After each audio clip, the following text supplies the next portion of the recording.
Olá! Primeiramente, eu me chamo Victor Hugo, tenho 19 anos e eu estou cursando Letras em Inglês no primeiro período, né, na faculdade da Estácio. E, bom, hoje eu irei apresentar o meu PCC sobre a matéria da didática, né, e eu falarei basicamente sobre a educação especial e a inclusão na escola, certo? E então, antes de começar, eu gostaria de ler para vocês um trechinho do texto 1 e do texto 2 para vocês já se familiarizarem um pouquinho sobre o que eu vou falar, certo? Então, basicamente, ele fala, né, o PNE, que é o Plano Nacional da Educação, na sua meta 4, busca universalizar o atendimento escolar aos estudantes com deficiências, transtornos globais de desenvolvimento e altas habilidades ou superdotação de preferências na rede regular de ensino. Então, o que ele diz basicamente que a escola é um lugar para todos, não importa se o aluno tem algum tipo de deficiência física, mecânica ou deficiência intelectual, certo? É trabalho do professor fazer com que esse aluno fique familiarizado com a escola, que ele possa se adaptar normalmente como qualquer outro aluno e que assim essa inclusão ocorra de forma natural e orgânica, beleza? No segundo texto, ele fala basicamente que a educação especial, na perspectiva da inclusão, concebe espaço escolar como ambiente de realização de propostas à luz da igualdade. E, como eu disse, né, assegurando o direito de aprender, considerando-se as especificidades do sujeito, projetando-se atendimentos adequados às necessidades motoras, visuais, linguísticas e cognitivas do aluno. Beleza. Novamente, né, aquilo que eu disse, o professor ele tem que trabalhar de forma com esse aluno para que ele possa se familiarizar, que ele se sinta adaptado, que ele não se sinta estranho na sala de aula, né? Porque muitos professores eles às vezes dão aula para somente aqueles alunos que se sentem adaptados, certo? Então, por exemplo, um aluno com deficiência visual, ele não vai poder ter o mesmo tipo de aula que um aluno que tem uma visão pode ter, né? Obviamente isso não funcionaria. Então é trabalho do professor fazer com que esse aluno se sinta adaptado e que ele possa aprender juntamente com os outros alunos, que ele possa aprender tanto quanto um aluno que não tem nenhum tipo de deficiência, certo? Então a igualdade na sala de aula é uma coisa muito complicada, de fato, né, de se alcançar, mas se o professor ele tiver estratégias, metas e objetivos, ele pode sim fazer uma aula para todos os públicos. Qualquer tipo de pessoa, qualquer tipo de aluno pode aprender sim. E após esses dois textos, ele nos apresenta três questões, certo? E na primeira ele basicamente diz para nós falarmos, né, a respeito do direito de aprender e da educação inclusiva.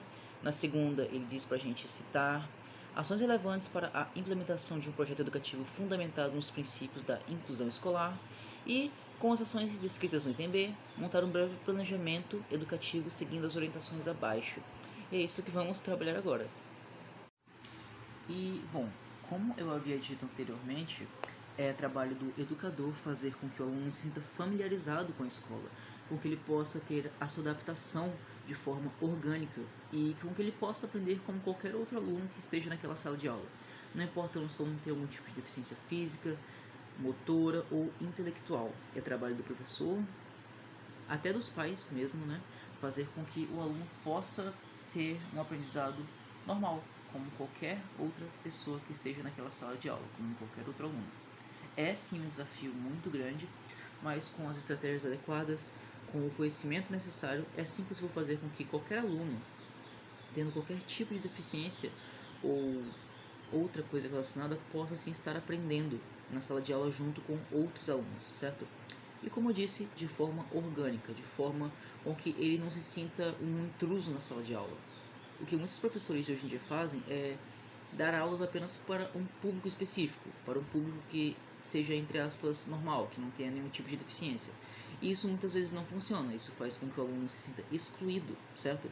E isso faz com que o aprendizado não ocorra naquele tipo específico de aluno. A gente sabe que todo aluno tem um tipo de aprendizagem diferente, com várias formas de aprender, seja pelo canal auditivo, pelo visual, vários alunos têm isso, certo? E para um aluno que não tem uma dessas partes, por exemplo, que ele seja cego, que ele seja surdo, acaba que essa aula fica inconsistente e que o aprendizado não ocorra, certo? Então, muitos alunos vão aprender, mas outros também não vão aprender, e isso é um problema. Na sala de aula, todos os alunos têm que aprender, todos, sem exceção, e é trabalho do professor fazer com que esse aprendizado ocorra. Mas também não é só um trabalho exclusivo do professor. isso também tem que ser trabalhado em casa, certo? Porque basicamente a escola ela é uma extensão da nossa casa. Então, quando o aluno vai para a escola, ele já leva consigo um conhecimento que ele aprendeu em casa, um conhecimento cultural que ele tem da família dele, um conhecimento social que ele tem da família dele, certo? Então, muitas das vezes ocorre aquele impacto de quando o aluno chega na escola, correto? Então, muitas vezes, o aluno que tem algum tipo de deficiência e os pais não sabem lidar com isso, acabam jogando a responsabilidade totalmente para a escola, que acaba sendo um trabalho muito grande para o professor, certo? Então, o professor tem que alinhar essa parte com os pais, ele tem que conversar e mostrar aos pais que a escola não é o total responsável pelo aluno. É sim o lugar onde o aluno passa a maior parte do seu tempo e onde ele constrói, né, suas relações e com que ele molda o seu caráter, etc. Mas em casa também é muito importante que ele tenha esse tipo de conhecimento, que ele possa, desde lá, já ir se preparando, se adaptando para quando ele chegar naquela realidade, ele conseguir se desenvolver, ele não se sentir perdido, certo? Então, os pais também têm um trabalho muito grande nessa parte da formação do aluno com deficiência. E citando uma frase do Amos de Comenius, no seu livro da Didática Magna, ele diz basicamente que ensinar tudo a todos, que todos têm direito de aprender, certo? Então não importa, novamente, se o aluno tem algum tipo de deficiência, e qualquer que seja essa deficiência, ele tem tanto direito de aprender como qualquer outro aluno que esteja naquela sala de aula. O desafio, sim, é muito grande e o professor ele tem que dispor de várias estratégias, vários métodos educacionais para que esse aluno possa, sim, se desenvolver, beleza? E isso é necessário porque o nosso mundo, infelizmente, não é totalmente inclusivo. Basta a gente fazer algumas pesquisas rápidas para notar isso. Por exemplo, o Brasil ele é basicamente um país enorme com uma diversidade cultural enorme e linda. O nosso segundo idioma oficial do Brasil é Libras, certo? E por mais que esse seja o segundo idioma oficial, ele tem apenas 10 milhões de pessoas que falam o idioma de Libras, né? E desses 10 milhões, menos de 5 falam ele de forma fluente, entre aspas, certo? Então, essa parte da inclusividade, não só na escola, mas em todo o Brasil, é sim necessária. E isso começa onde? De casa. De casa para a escola, da escola para a sociedade. Então, não só os alunos precisam aprender sobre isso, mas os pais também.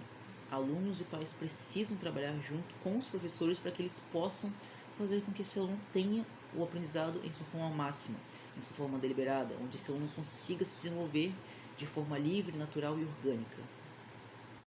E, bom, uma das pautas que eu irei pôr em foco aqui é a Libra, certo?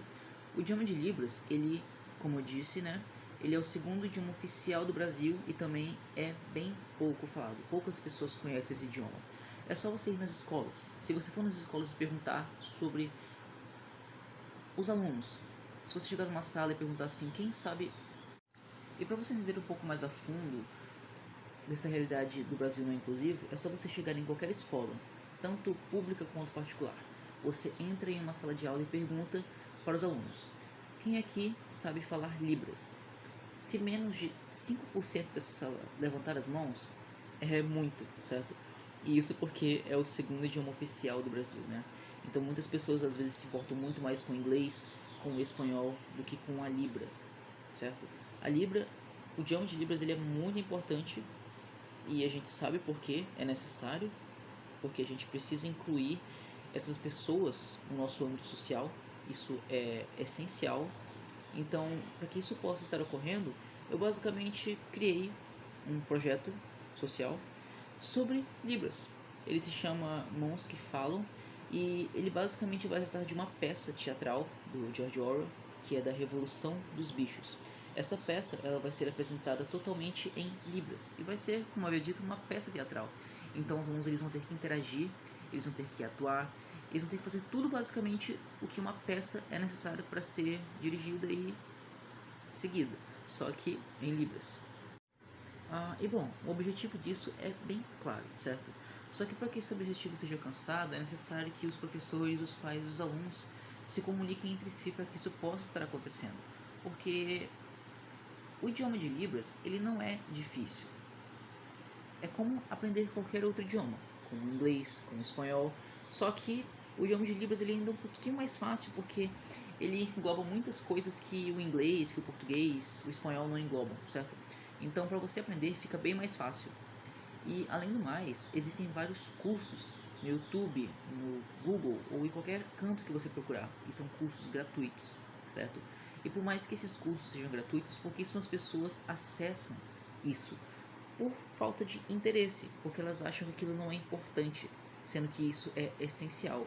E nesse projeto eu vou fazer e mostrar para os alunos e para os pais também, porque os pais vão assistir sim esse projeto e eles vão notar que isso é essencial para a nossa sociedade nos dias de hoje, certo? E bom, basicamente esse projeto vai ser apresentado pelos alunos dos primeiros, segundos e terceiros anos, certo? Os pais desses alunos vão poder sim assistir essa peça teatral junto com os alunos do ensino fundamental.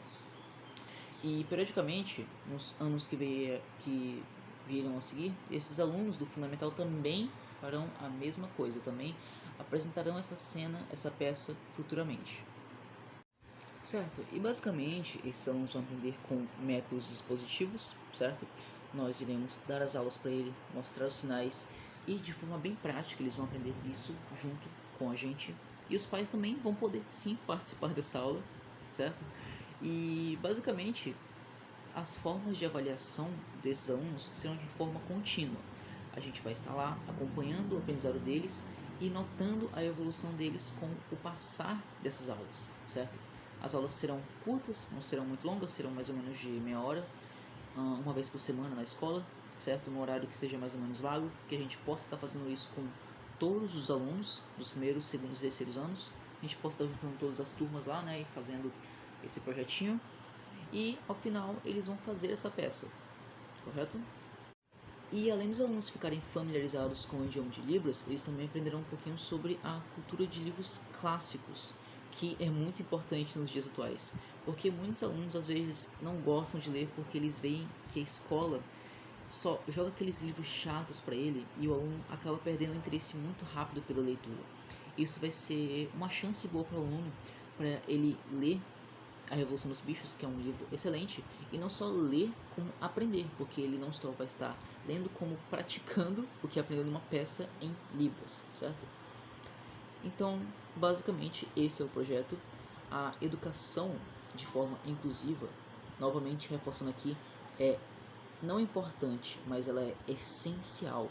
É essencial que todas as escolas façam com que esses alunos possam estar lá de forma inclusiva, de forma orgânica, e que eles possam estar aprendendo como qualquer outro aluno, como um aluno sem dificuldades, como um aluno que esteja apto ao aprendizado, que ele se sinta contente e feliz por estar lá e que ele possa sair da sala de aula com a mentalidade que aprendeu alguma coisa e que ele não foi forçado a nada, que ele conseguiu participar daquilo de uma forma tranquila e leve. Então é isso. Muito obrigado a todos.